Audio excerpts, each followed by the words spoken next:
Imagine a silent wanderer, a ghost in the cosmos, drifting through the interstellar void for eons. It's a rogue black hole, a gravitational monster untethered from any star system, and its path is about to intersect with our own. What would happen if this cosmic phantom slipped into the outer reaches of our solar system? The story is one of unimaginable power and cosmic transformation.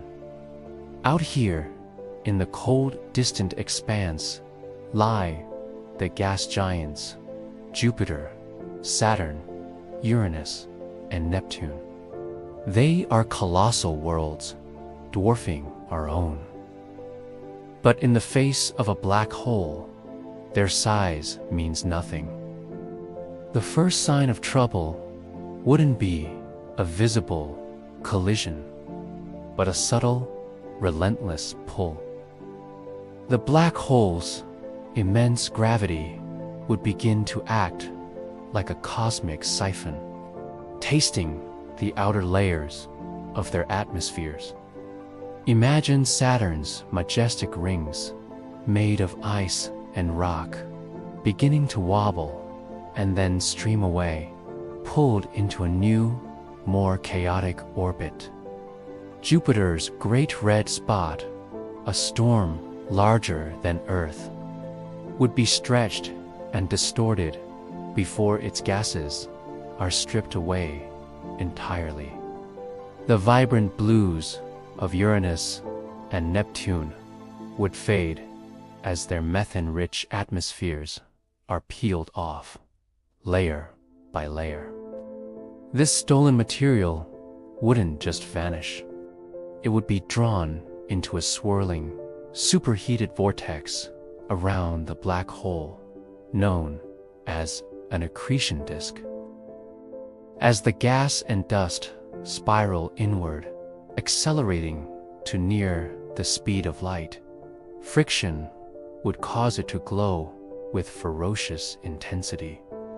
This accretion disk would become the brightest object in the solar system, a dazzling, lethal pinwheel of light, emitting powerful X-rays and gamma rays across space. The outer planet, now stripped of their gaseous envelopes, would be little more than their rocky or icy cores. But their ordeal isn't over.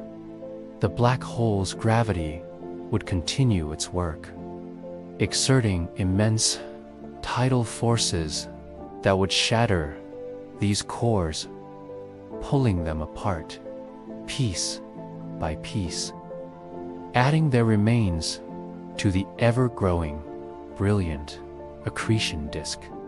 The giants of our solar system would be gone, consumed and converted into a beacon of cosmic destruction.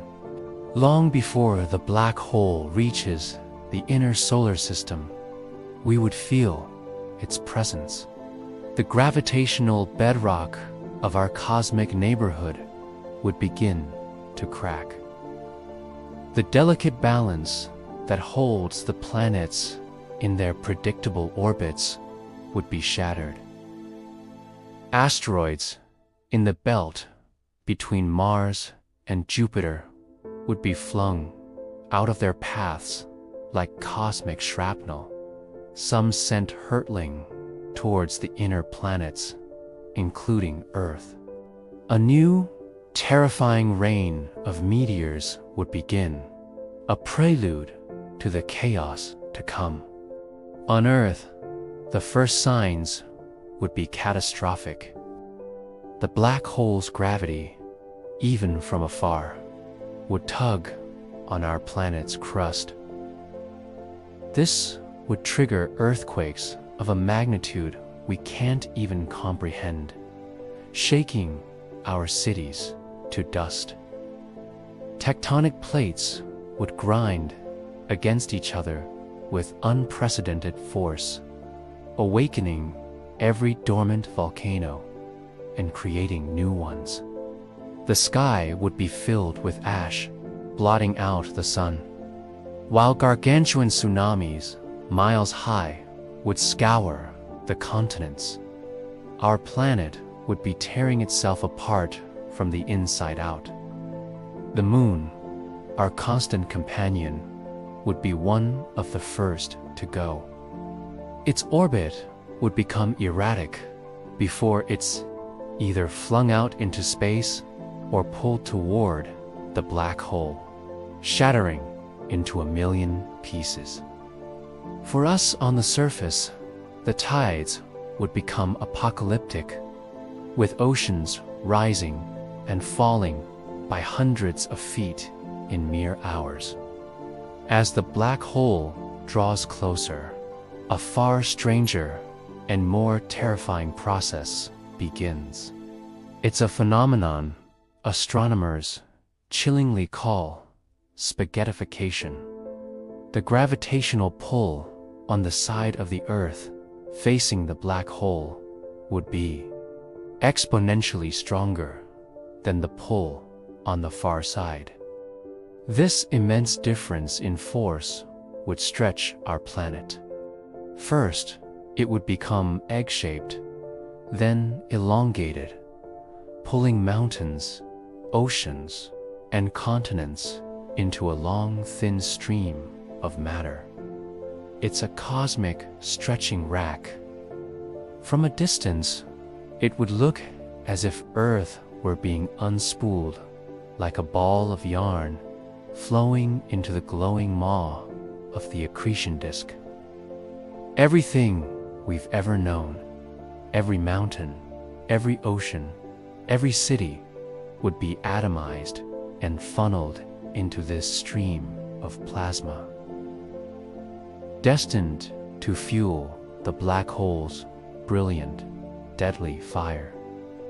With the planets gone, only the heart of our solar system remains, the sun. But even our star, the source of all life and energy for us, is no match for this gravitational behemoth. A stellar dance of death would commence. The sun, a sphere of plasma 93 million miles away, would find itself locked in a new, terrifying orbit around the black hole. Initially, the two would circle each other in a gravitational waltz, but the black hole's pull is relentless. It would begin to strip away the sun's outer layers. Great streams of solar plasma, flares larger than anything our star has ever produced, would be ripped from its surface and pulled toward the accretion disk. The sun would look like it was bleeding fire into space. This process would feed the accretion disk, making it even larger, hotter, and brighter. The radiation blasting from it would be unimaginable, a continuous wave of energy that would sterilize anything left in the solar system. The sun, losing mass at an astonishing rate, would begin to shrink and deform. Eventually, the final moment would come. The sun would be pulled so close that the tidal forces would overwhelm its own gravity. It would be completely torn apart.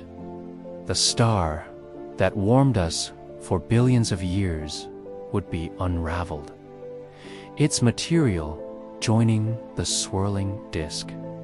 For a brief, final, spectacular moment, the accretion disk would flare with the energy of a dying star before the last of the sun's essence spirals past the point of no return. The solar system would fall dark and silent, its central fire extinguished forever.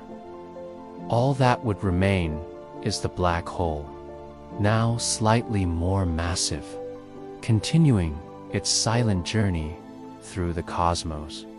So, what lies beyond that point of no return, the event horizon? According to Einstein's theory of general relativity, all the matter the black hole has consumed our planets. Our sun is crushed into an infinitely small, infinitely dense point called a singularity. It's a place where space and time cease to exist as we understand them. Imagine all the mass of our entire solar system compressed into a volume smaller than a single atom. It's a concept that challenges the very limits of our imagination and our science. What is it really like inside? We simply don't know for sure. It's the ultimate cosmic mystery, shielded from our view by the event horizon, a one-way door from which not even light can escape. Now, you might have heard about some more exotic ideas, like wormholes or gateways to other universes. These are fascinating concepts that pop up in science fiction, and they do stem from theoretical physics. The idea is that a singularity could potentially be a bridge, a so-called Einstein-Rosen bridge, connecting two different points in space-time, or even two different universes. However, it's crucial to understand that these are highly speculative theories. There is currently no evidence to support the existence of wormholes. Most scientific models suggest that if they did exist, they would be incredibly unstable and would collapse instantly. And even if you could survive the journey to the singularity, the extreme forces would obliterate anything that tried to pass through. So, while it's fun to think about, the reality supported by our current understanding is that a singularity is the end of the line. It's a point of ultimate compression, not a cosmic doorway. The journey into a black hole is a one-way trip to a place beyond our comprehension, a true dead end in the fabric of the universe. Thank you so much for joining me on this journey to the end of the solar system. If you find these cosmic what-ifs as fascinating as I do, make sure to hit that subscribe button and ring the bell so you do unmiss our next exploration into the mysteries of the universe. Until next time, stay curious